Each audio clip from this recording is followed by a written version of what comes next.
여러분 안녕하십니까? 하루 30분 교육학 논술 명교육학의 명중호입니다. 오늘은 5부 교육심리학 도덕성 발달 이론 가운데서요. 길리건과 나딩스에 대해서 살펴보도록 하겠습니다. 자, 우리 책으로 해서 297페이지 길리건입니다. 캐롤 길리건. 우리가 이제 살펴볼 길리건과 나딩스의 경우에는 여성적인 관점에서 도덕성에 대해서 주장한 그러한 이론들이 되겠습니다. 자, 길리건부터 한번 보죠. 두 가지의 이제 도덕적 목소리에 대해서 얘기를 합니다. 길리건은 콜버그가 주장하는 정의의 도덕성은 주로 남성에게서 지배적으로 나타나는 도덕성이며 베레의 도덕성은 주로 여성에게서 나타나는 도덕성이다.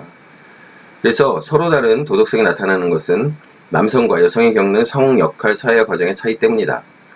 성역할 사회화 과정에서 남성과 여성은 서로 다른 삶의 방식을 요구받으며 상이한 도덕적이고 심리적인 경험을 하게 된다. 정의와 권리에 대한 강조, 형식적이고 합리적인 추론, 원리 지향성을 특징으로 하는 정의의 도덕성은 남성의 경험으로부터 구성된 것이다. 따뜻한 배려와 책임을 본질적 내용으로 하는 배려의 도덕성은 여성의 경험으로부터 형성된 것이다. 이렇게 얘기하고, 정의의 도덕성과 배려의 도덕성은 서로 다른 삶의 경험에 기초를 두고 형성된 두 가지 유형의 도덕적 정향 또는 두 가지 도덕적 목소리다. 그래서 도덕성을 완전하게 이해하기 위해서는 남성과 여성의 구체적인 삶의 경험을 분명하게 이해하고 그 이해를 바탕으로 서로 다른 두 도덕적 목소리의 특징과 같이 관계를 정확히 이해해야 한다. 이렇게 얘기를 했죠. 길리건은 콜버그의 이제 제자였습니다. 그래서 콜버그가 이제 주장한 정의의 도덕성이라고 하는 것이 남성의 입장. 그러니까 이제 실험을 했는데 그 실험을 보면은 백인, 중산층 남자 아이들을 대상으로 했었잖아요. 이제 그런 어떤 실험 방법들이 가지고 있는 어떤 문제점에 대한 이제 비판과 더불어서 자기 나름의 이러한 주장을 하게 된 겁니다. 그래서 이제 두 가지 도덕적 목소리를 갖다가 이제 비교를 해보는 거예요. 남성의 목소리는 남성은 자신의 자아를 개별적이고 분리된 것으로 파악하고 초연한 객관성을 추구한다. 일이나 과제에 기초하여 자신들의 정체성을 정의하고 수상적이고 공정한 규칙과 원리를 선호하는 정의와 권리지향의 도덕적 목소리다. 여성의 목소리는 자신의 자아를 타인과 연결되어 있는 상호우주적인 것으로 파악하고 친밀한 인간관계에 기초하여 자신의 정체성을 정의한다. 타인을 해롭게 하지 않으려는 민감성, 자아와 타인의 복지에 대한 관심, 조화로운 관계 형성에 기반을 둔 배려와 반응성의 도덕적 목소리다. 그러면서 이러한 이제 남성의 목소리와 여성의 목소리라고 하는 것이 형성되게 된 어떤 배경으로 바로 이 불평등과 애착에 대해서 얘기를 합니다.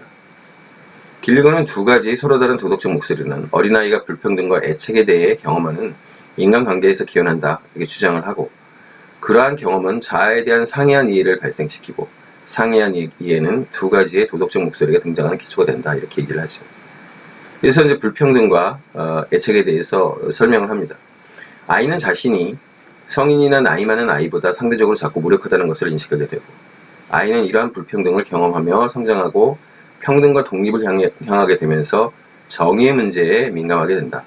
따라서 이제 불평등이라고 하는 것은 정의하고 관련이 되어 있는 겁니다. 자, 애착은 부모와 아이의 관계는 불평등하면서도 동시에 애착과 사랑으로 맺어져 있다. 이러한 애착관계 속에서 아이는 배려하는 법, 타인을 대하는 법, 감정을 다스리는 법, 타인과 잘 지내는 법, 해로움을 피하는 법 등에 관한 학습을 하게 된다. 애착에 대한 경험은 아이가 배려의 문제에 민감해지도록 만든다. 아이들이 불평등과 애착 속에서 경험하는 것은 남녀 모두에게 공통적이다.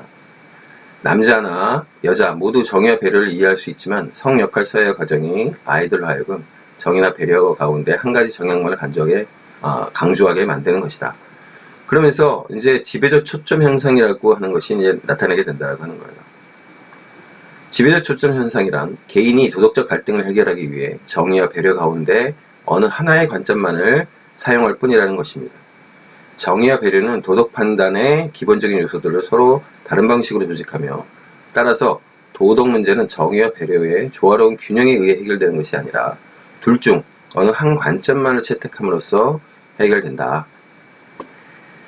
길리건은 이제 나중에 정의와 배려가 정반대의 관계에 있는 것이 아니라 관련되어 있으면서도 독립적인 가락과 같은 것이라고 이제 입장의 변화를 보입니다. 둘 사이에는 하나의 조화로운 전체를 구성해주는 고정된 화성 규칙이 존재한다라고 이제 입장을 수정을 한 거죠. 뭐 그럴 수밖에 없습니다. 저는 이제 남성이니까. 저도 보면 정의만 따지는 친구가 있는가 하면 또 굉장히 감성적이고 배려를 잘하는 친구들도 있어요. 남성이라고 해서 전부 다 싸우려고만 들고 옳은 것, 그르는 것 그러겠습니까? 여성이라고 해서 전부 다 배려심이 강하고 다투지 않고 시기하지 않고 질투하지 않고 그러겠습니까? 좋은 관계만 유지하려고 하겠습니까? 자기 자신의 것을 또 찾으려고 자기 목소리를 갖다가 내죠. 경쟁하기도 하고.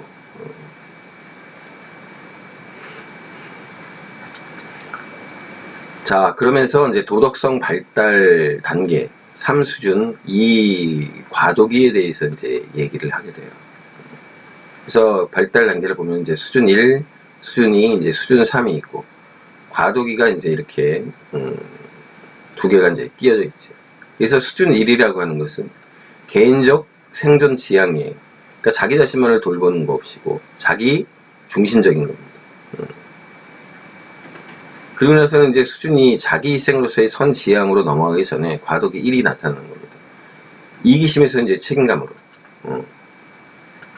여성은 자신이 원하는 것과 해야만 하는 것의 차이를 이제 인식을 하면서 타인과의 관계를 인식하고 어떤 선택이 자신과 타인에게 책임 있는 선택인지 생각하기 시작하는 거예요. 그러면서 이제 수준 2로 넘어오는 겁니다. 자기 희생으로서의 선 지향.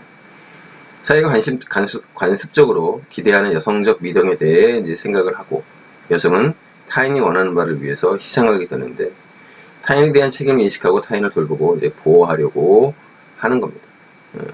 자신을 돌보는 것이 타인에게 해가 될 수도 있고, 비판과 배제의 원인이라고 생각하여 위험한 것으로 이제 여기는 거죠. 거기서 이제 과도기 2로 넘어가는 겁니다. 착함에서 진실로. 타인의 욕구뿐만 아니라 자신의 욕구도 이제 다시금 이제 생각을 하는 거죠. 그렇죠. 타인에 대해 책임짐으로써 착하게 되기만을 원하지만 자신에게 책임짐으로써 정직하게 되고자 한다. 생존이 다시 주요한 관심사가 됩니다. 일종의 이제 정반합인 거예요. 그렇죠. 정반합. 그래서 수준 3으로 올라갑니다. 비폭력의 도덕성 지향. 여성은 스스로 무력하거나 복종적인 존재로 여기지 않으며 의사결정에 적극적이고 동등하게 이제 참여한다. 자신과 타인 모두에게 최선이 될 수 있는 방법을 찾는다. 책임의 중요성을 인식하고 자신과 타인 모두에게 상처를 주지 않는 방안을 모색한다. 도덕적 기초는 비폭력에 대한 확약과 고통을 최소화하려는 의무이다. 따뜻한 배려가 하나의 보편적 의무가 된다. 수준 3에 이르러서 이렇게 되는 거죠. 자신과 타인 모두에게 최선이 될 수 있는 방법을 찾는데 바로 그것이 따뜻한 배려라는 것입니다. 그래서 이제 도덕교육의 이제 방법에 대해서 얘기를 하는데요. 배려윤리를 함양하기 위해서 역사와 문학의 활용을 강조합니다. 그래서 추상적인 규칙보다 관계, 이야기체 사고방식, 맥락적 사고 등이 이제 중시가 되고, 그러면서 이제 길리건은 여교사와 여학생 사이의 긍정적이고 인간적인 관계 형성이 중요하다고 이제 강조합니다. 여교사는 청소년기의 소녀가 자신의 고유한 목소리를 상실하지 않고 올바른 관계를 형성할 수 있도록 부모시켜 주어야 한다. 이렇게 얘기를 합니다. 학생들이 자신들의 실질적인 도덕적 경험을 이야기할 수 있는 기회를 많이 부여해 주어야 한다고 이제 역설을 하고요. 교사는 학생들이 자신의 이야기에 대한 저자가 될 수 있도록 관심을 기울여야 한다. 그래서 이거를 어서십이라고 해요. 저자의식. 저자의식을 가져야 한다. 그리고 이제 저런 저자의식을 가질 수 있도록 도덕교육을 해야 한다라고 얘기를 합니다. 자, 그 다음에 이제 나댕스입니다. 자, 특징. 배려윤리는 실제적인 인간의 상호작용을 바탕으로 한 실용주의적 자연주의의 한 형태이다. 그래서 연민, 공감, 동정, 양육과 같은 여성적 경험과 그 가치의 회복을 강조하는 페미니즘의 근거를 두고 있다. 앞서 우리가 이제 여성주의적 관점으로 길리건과 이제 나댕스를 말씀드렸는데, 나댕스 같은 경우에는 여성의 관점에서 이제 도덕과 도덕성을 다루는 학자이기도 하고, 무엇보다도 이제 페미니즘의 선도했었다. 그래서 우리나라의 많은 여성학자들이 이 나댕스의 영향을 받았고요. 나댕스의 책이 꽤 번역이 되어 있습니다. 꽤 번역이 되어 있고. 그래서 나댕스 그러면은 도덕윤리 교과에서는 여성주의적 관점에 이제 도덕과 도덕성을 주장한 학자 이렇게 되지만 페미니즘 쪽에서는 우상과 같은 존재, 자, 배려윤리는 추상적 도덕 원리가 아니라 도덕적 삶의 구체성, 현실성, 상황성, 실천성을 이제 중시한다. 콜버그 이론과의 차이점. 배려윤리에서는 윤리적 배려가 규칙이나 원리에 의해 정당화되는 것이 아니라 배려하고 배려받는 자신의 기억 속에서 발달해온 이상적 자아에 의존하는 것이다. 이렇게 보면서 도덕적 언명이 추상적인 도덕적 원리가 아니라 자연적 배려의 태도로부터 직접 나오는 것이다. 그래서 판단이나 특정 행위가 아니라 우리가 타인을 어떻게 도덕적으로 만나는가에 관심을 가지면서 도덕적 만남에 포함된 주관적 경험을 중시합니다. 자, 그래서 배려윤리라고 하는 것이 도대체 뭐냐? 배려윤리는 관계 존재론의 관점을 가진다. 인간은 관계 안으로 들어가려는 존재로 독립된 개체가 아니라 관계에 의해 정의되는 존재이다. 이렇게 이제 얘기를 하죠. 자, 그래서 행위의 도덕성을 타인에 대한 진정한 감흥과 우리가 놓여 있는 관계를 통해서 검증하려고 하고, 도덕적 의무를 중시하지 않고 사랑과 자연적 상황에서 나온 행위를 도덕적 행위로 봅니다. 배려윤리는 배려를 개인적 덕목이 아니라 관계 상태 또는 관계 질로 파악하는 덕윤리와 다릅니다. 참, 이거를 또 이제 설명하려면 얘기가 도덕윤리교과의 얘기로 너무 들어가기 때문에 조금 조심스러운 부분이 있어요. 왜냐면 덕윤리에 대해서 또 설명을 해야 되니까. 근데 어쨌든 배려윤리, 앞서서 길리건에서도 봤지만은 관계성이라고 하는 것을 강조를 하고, 그러면서 어떤 그 이야기 이런 것들을 강조하죠. 근데 그런 어떤 이야기, 그 이야기가 뭐겠습니까? 전통에 기반한 이야기예요. 옛날에 할머니가 들려주시던 이야기, 그 이야기를 많이 강조하거든요. 여성들이 할머니가 들려주던 이야기. 그런데 이런 이야기에 대해서 전통에 기반한 어떤 이야기에 대해서 얘기하는 것이 바로 이 덕윤리예요. 근데 이 덕윤리라고 하는 것은 어디하고 또 연결이 되냐면 공동체주의라고 하는 것과 연결이 돼요. 공동체주의. 그런데 이제 공동체주의라고 하는 것이 어떤 비판을 받냐면 권위주의,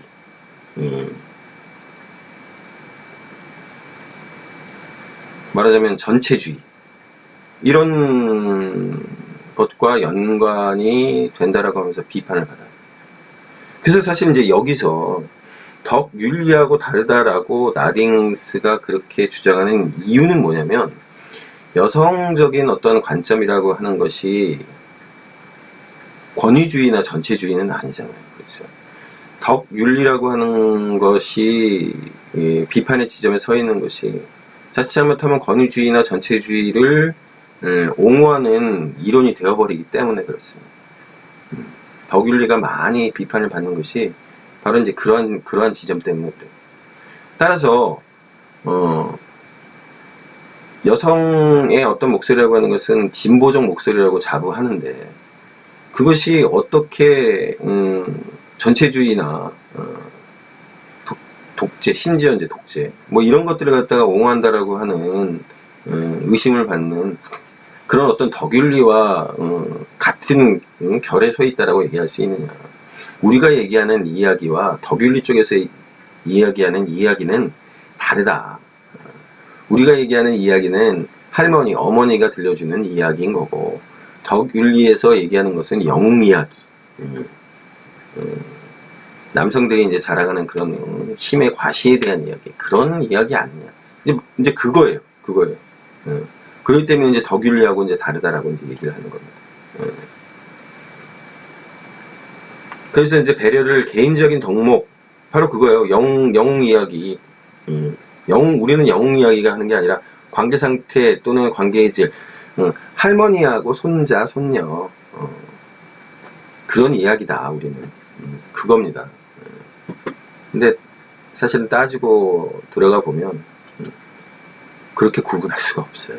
사실 그렇게 구분할 수가 없어요. 그래서 이제 얘기가 좀 복잡해지기 때문에 이야기는 이 정도로 하고요. 어쨌든 그렇다는 겁니다. 관계성을 중요하게 해야 된다. 자, 이성주의 윤리관에 대한 비판 이렇게 나오죠. 이성 중심적 사고와 판단 그리고 행동은 남성의 특성을 나타내는 것으로 남성 중심의 성역할 사회의 결과물이다. 이성 중심주의적 윤리학은 합리적인 도덕 원리와 도덕적 추론에 배타적으로 관심을 두고 있으며 정의적 측면을 무시한다.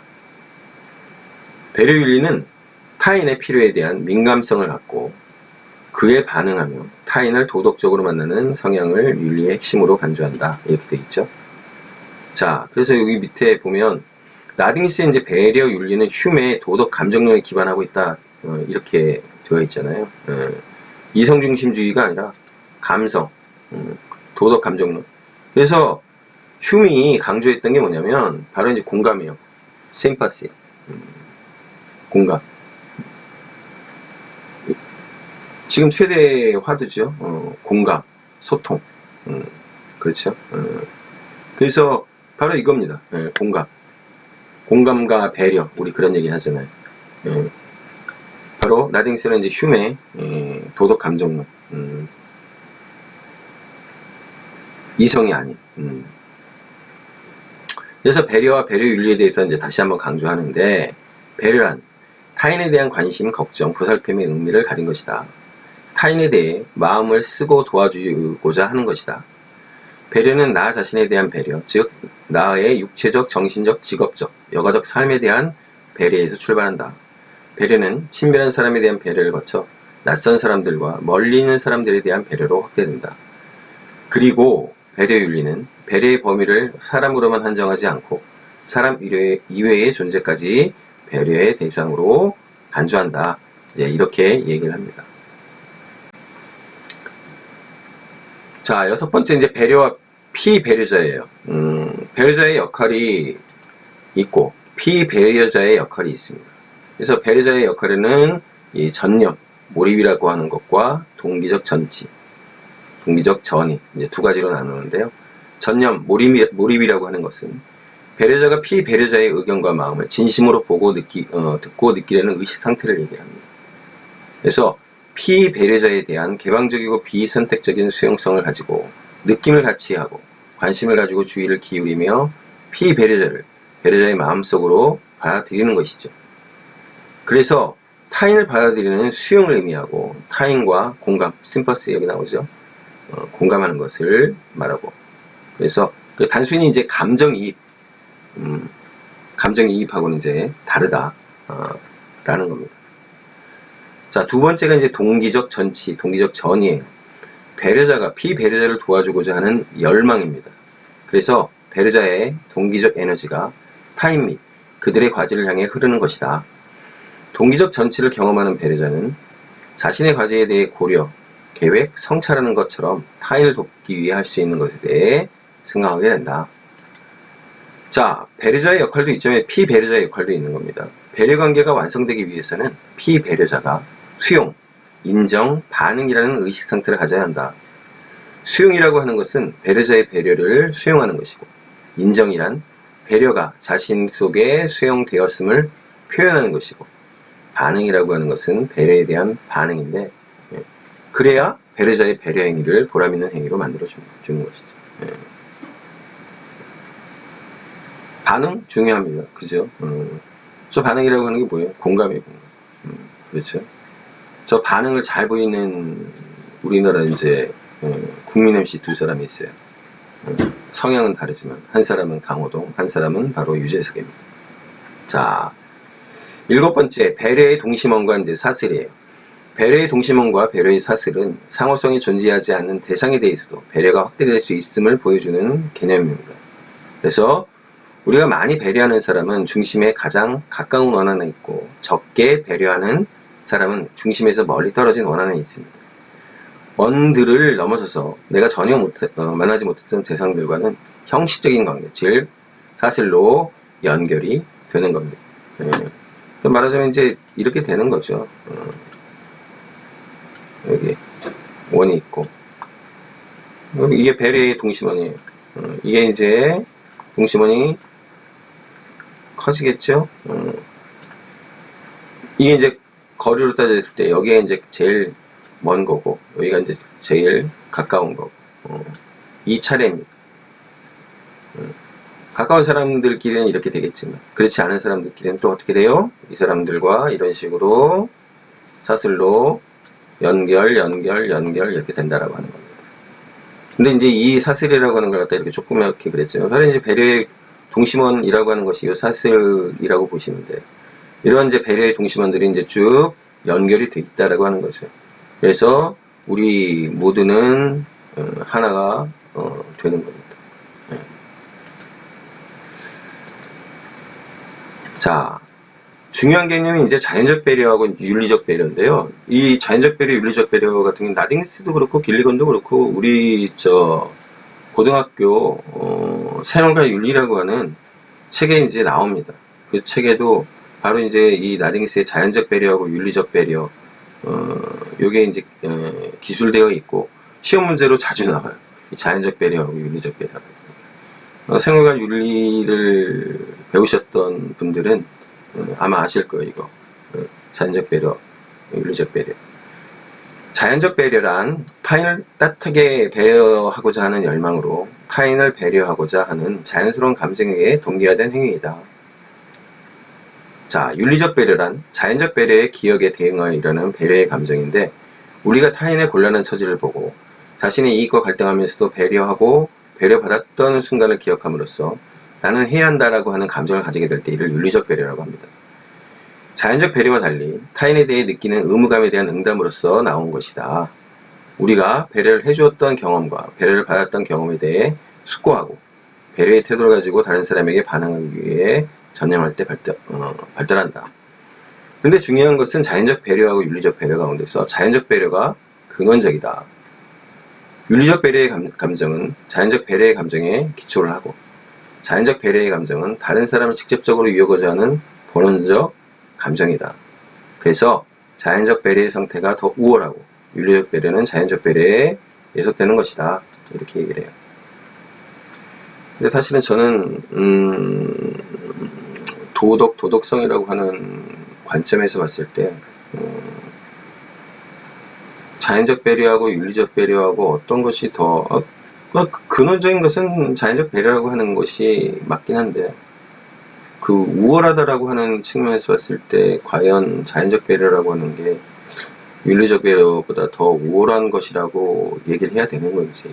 왜냐면 도덕이나 이제 도덕성이라고 하는 것이 가지고 있는 어떤 특징이 있습니다. 도덕이라고 하는 것은 하기 싫은 것을 갖다가 해야 되는 어떤 의무와 책임에서 동기화된 것들이 굉장히 많거든요.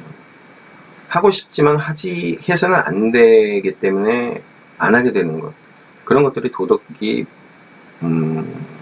그런 부분들이 많잖아요. 도덕이라고 하는 게 그런 겁니다. 그런다라고 한다면 사실은 자연적 배려라고 하는 것은 자연스러운 감정이잖아요. 물론 이제 우리 인간이라고 하는 존재를 성선설에 이제 기반을 해서 바라본다라고 한다면 자연적 배려라고 하는 것이 맞겠지만, 사실은 우리는 욕망의 덩어리이고, 그것이 뭐 성선이 됐든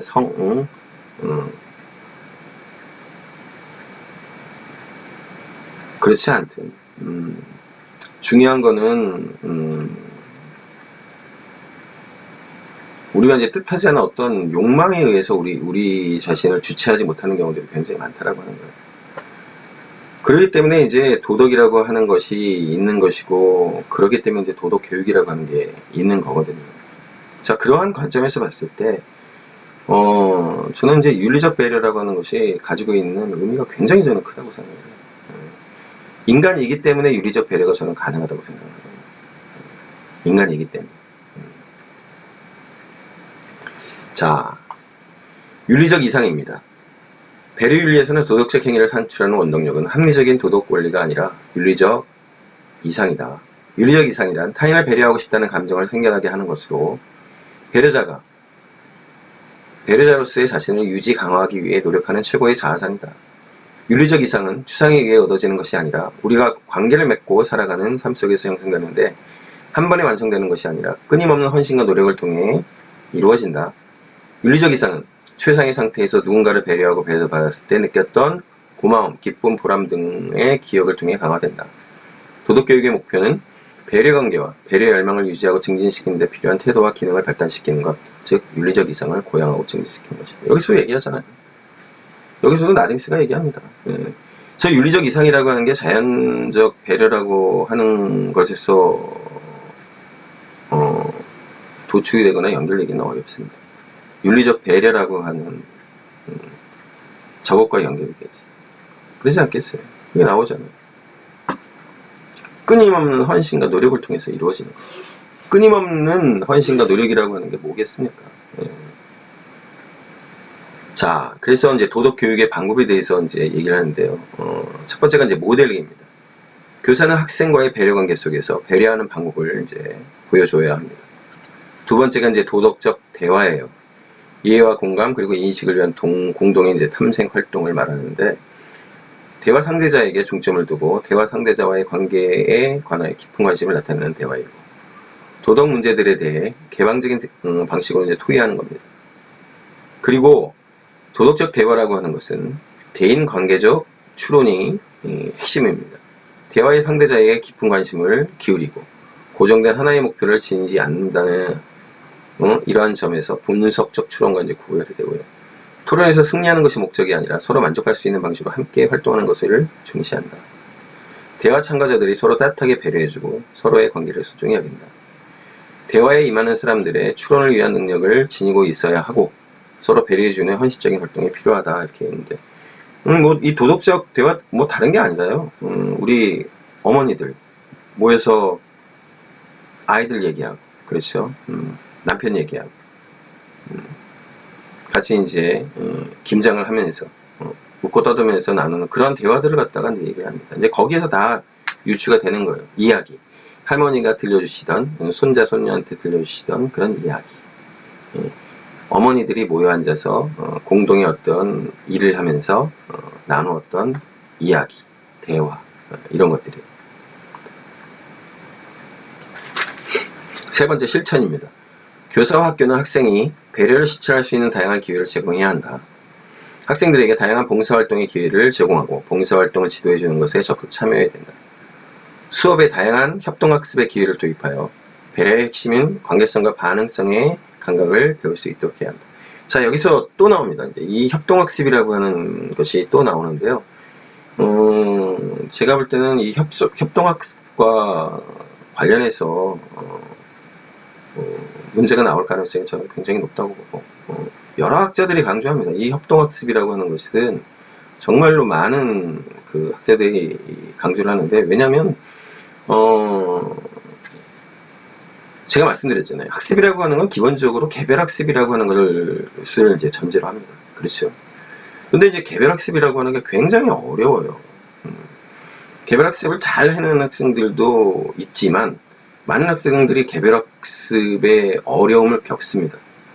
사실은 그런 어떤 대안으로서의 학습 방법이라고 하는 것이 바로 저런 협동학습인 거죠. 서로 도와주고, 특히나 이제 개별학습이라고 하는 것은 인지학습이잖아요. 주로 인지학습입니다.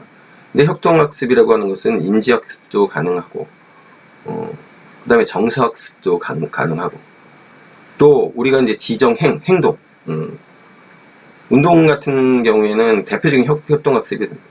그렇죠. 우리 체육교사 하시는 분들, 바로 이제 저 협동학습이라고 하는 것이 운동 종목이 있어가지고 대표적인 학습 방법이에요.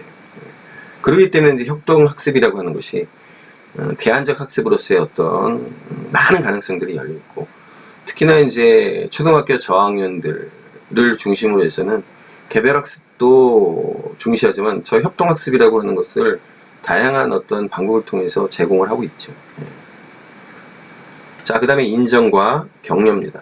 타인이 가진 최선의 것을 찾아서 인정하고 격려해주는 활동이다. 학생이 가진 우수한 점, 수용할 만한 점, 잠재적으로 훌륭한 자아 등을 찾아서 이를 인정하고 발달을 격려해주는 것이다. 교사는 학생들에 대한 충분한 지식과 이해를 가지고 진실한 마음으로 인정과 격려를 수행해야 한다.